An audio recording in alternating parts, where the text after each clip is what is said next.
नमस्कार मित्रों, motivational self study point में आप सभी का स्वागत है। आज का हमारा टॉपिक चाइल्ड साइकोलॉजी का भाग 2।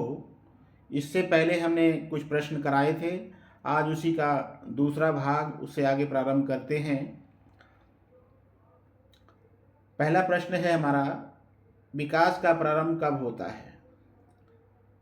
आंसर है गर्भावस्था से। अगला प्रश्न, विकास किस प्रकार का परिवर्तन है? क्रमबद्ध। अगला प्रश्न है, परिपक्वता यानी मैच्योरिटी का क्या क्या है? यानी ये जैविक विकास है। अगला प्रश्न है, सीखना किससे प्रभावित होता है? उत्तर है अनुभव से। अगला प्रश्न है, विकास का सबसे महत्वपूर्ण चरण बाल्यावस्था। अगला प्रश्न है, विकास का कौन सा पहलू मापा जा सकता है? वृद्धि, यानी वृद्धि को मापा जा सकता है। अगला प्रश्न है, सीखना किसका परिणाम है? अनुभव और अभ्यास का। अगला प्रश्न है, विकास का कौन सा सिद्धांत कहता है हर व्यक्ति अलग है? व्यक्तिगत विभिन्नता यानी इंडिविजुअल डिफरेंस, यानी कहने का तात्पर्य है कोई भी व्यक्ति दुनिया में समान नहीं होता है, सभी अलग अलग होते हैं। अगला प्रश्न है, सीखना कब प्रभावी होता है? रुचि होने पर। अगर किसी कार्य करने में रुचि है तो कार्य प्रभावी होगा। अगला प्रश्न है, विकास और सीखना का संबंध क्या है? क्योंकि दोनों में, सीखना और विकास में, दोनों में परस्पर संबंध होता है। अगला इसी का टॉपिक है, जीन पियाजे और वाइगोत्स्की से संबंधित कुछ प्रश्न हैं जो अक्सर परीक्षाओं में पूछे जाते हैं। पहला प्रश्न है, पियाजे का सिद्धांत किससे जुड़ा हुआ है? उत्तर है संज्ञानात्मक विकास से। अगला प्रश्न है, बच्चा कब तार्किक सोचता है? तो जीन पियाजे की अवस्था है जो 7 से 11 वर्ष तक चलती है, उसमें बच्चा जो है तार्किक चिंतन करने लगता है। अगला प्रश्न है, पियाजे के अनुसार बच्चा कैसे सीखता है? सक्रिय सहभागिता से। अगला प्रश्न है, वाइगोत्स्की ने किस पर जोर दिया? सामाजिक संपर्क पर। अगला प्रश्न है, स्कैफोल्डिंग क्या है? स्कैफोल्ड क्या है? ये इसका तात्पर्य है कि बालक को सहायता देना। जब बालक सीखना प्रारंभ कर दे या सीख जाता है तो उस सहायता को हटा लिया जाता है।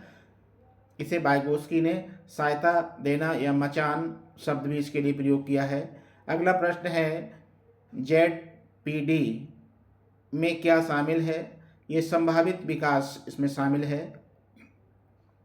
अगला टॉपिक अधिगम सिद्धांत से है, यानी लर्निंग थ्योरी से है। पहला प्रश्न है, ट्रायल एंड एरर का दूसरा नाम प्रयास एवं त्रुटि सिद्धांत। अगला प्रश्न, लॉ ऑफ एक्सरसाइज यानी अभ्यास से सीखना।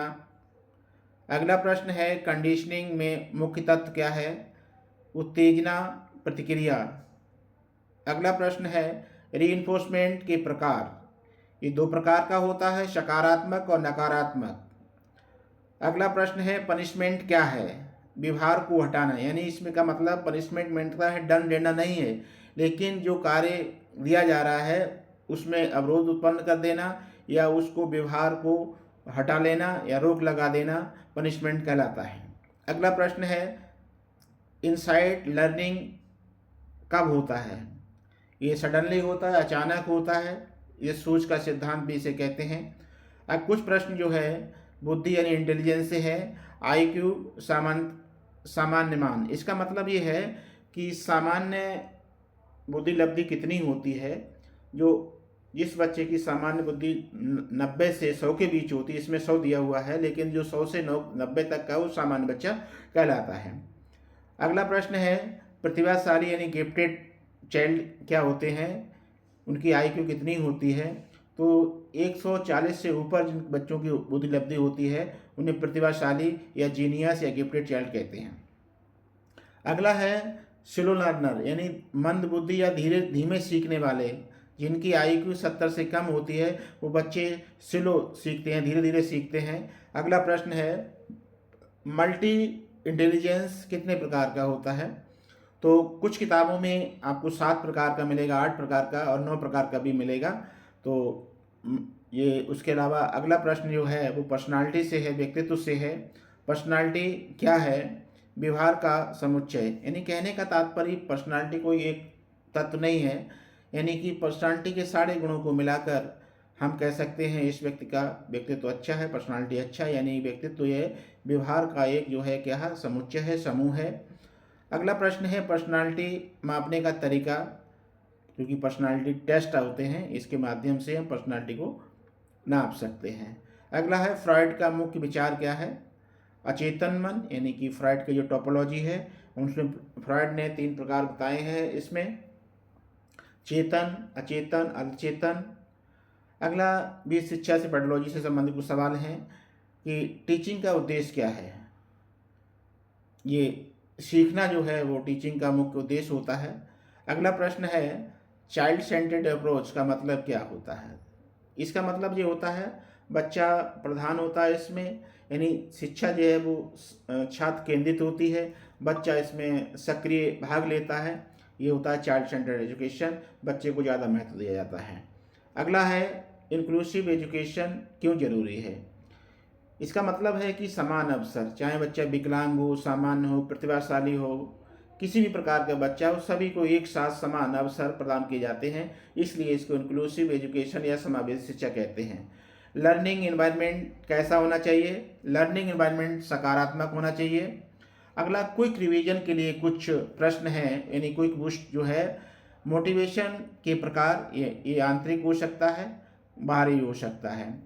ठीक है, अपने आप से अगर किसी में पढ़ने की ललक है, आंतरिक मोटिवेशन है, किसी के पिताजी ने कहा कि यदि आप क्लास में अच्छे नंबर लाते हैं या 100% नंबर लाते हैं, 90% नंबर लाते हैं तो आपको लैपटॉप दिलवाएंगे, ये एक प्रकार से बाहरी मोटिवेशन है। मेमोरी के प्रकार हैं, ये अल्पकालिक होता है और दीर्घकालिक, यानी शॉर्ट मेमोरी होती है और लॉन्ग दीर्घकालिक मेमोरी होती है। अगला है फॉरगेटिंग का कारण क्या है? अभ्यास में कभी, यदि हम किसी कार्य को बार बार नहीं करते हैं तो हम उसको भूल जाते हैं।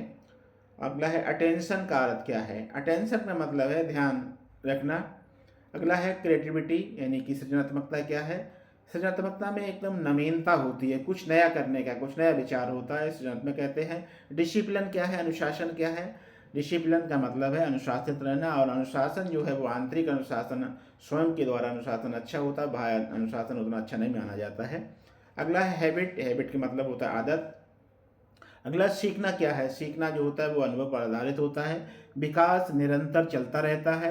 वृद्धि जो है बुद्धि है, बुद्धि समस्या का समाधान करती है, या हम कह सकते हैं कि समाधान की क्षमता भी हो सकती है। सोचने समझने कार्य करने की क्षमता को हम बुद्धि कहते हैं। अगला है मोटिवेशन, मोटिवेशन का मतलब होता है प्रेरणा, यानी कि ऊर्जा का भंडार होता है। मोटिवेशन में शिक्षक एक मार्गदर्शक का काम करता है, छात्र केंद्रित एजुकेशन है आज का। और कक्षा में इंटरेक्शन होता है, इंटरेक्शन का मतलब आपस में बातचीत करना, इंटरेक्शन कहलाता है। शिक्षा जो है वो समग्र विकास है, यानी कि होलिस्टिक डेवलपमेंट है। शिक्षा कोई मतलब संकुचित विचारधारा नहीं है, शिक्षा जो है जीवन पर्यंत चलने वाली प्रक्रिया, समग्र विकास है। और व्यवहार जो है वो क्या है? प्रक्रिया है, यानी कि व्यवहार में परिमार्जन जो होता है वो अधिगम के हिसाब से होता है, अधिगम भी एक परिमार्जन है, यानी यहाँ परिवर्तन का है, लेकिन परिवर्तन और परिमार्जन में थोड़ा सा फर्क है। समझ लें कि अधिगम जो होता है वो परिवर्तन के कारण तो होता ही, लेकिन परिवर्तन की दिशा जो है वो क्लियर नहीं होती। परिवर्तन जो है किसी भी प्रकार, किसी भी दिशा में हो सकता है, लेकिन परिमार्जन क्या होता है? वांछित दिशा होती है, जिधर जो हम चाहते हैं उसी दिशा में परिवर्तन हो, यानी कि मोटिफिकेशन हो, उसे हम परिमार्जन कह सकते हैं। तो ये प्रश्न जो है आज के लिए इतने ही हैं, और ऐसे ही प्रश्न क्विक रिवीजन के लिए हमारे चैनल को सब्सक्राइब करें, लाइक करें।